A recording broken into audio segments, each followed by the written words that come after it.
কাপ্তাই হ্রদের পানি বৃদ্ধি পাওয়ায় দেশের একমাত্র কর্ণফুলী পানি বিদ্যুৎ কেন্দ্রের বাঁধের ১৬টি জলকপাট ৬ ইঞ্চি করে খুলে দেওয়া হয়েছে। টানা বৃষ্টিতে কাপ্তাই হ্রদের পানির স্তর বিপদসীমার উপরে পৌঁছে যাওয়ায় বাঁধের উজান অঞ্চলে বন্যা পরিস্থিতি নিয়ন্ত্রণে রাখতে এই পদক্ষেপ নেওয়া হয়েছে এবং ভাটি অঞ্চলে এর কোনো প্রভাব পড়বে না বলে জানিয়েছেন কর্ণফুলী পানি বিদ্যুৎ কেন্দ্র কর্তৃপক্ষ।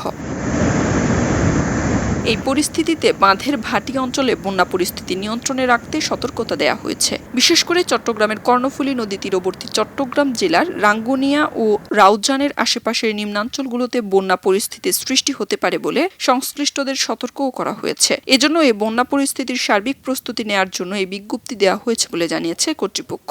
কাপ্তাই লেকে পানির লেভেল ১০৪.০৮ ফিট MSL।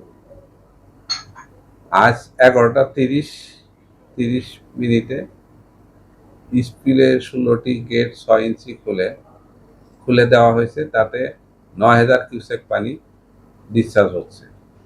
পাশাপাশি আমার ৫টা ইউনিটের মাধ্যমে বিদ্যুৎ উৎপাদন করা হচ্ছে, তাতে ২২২ মেগাওয়াট বিদ্যুৎ উৎপাদন হচ্ছে এবং ৫টা ইউনিটের মাধ্যমে প্রায় ৩২,০০০ কিউসেক পানি ডিসচার্জ হচ্ছে।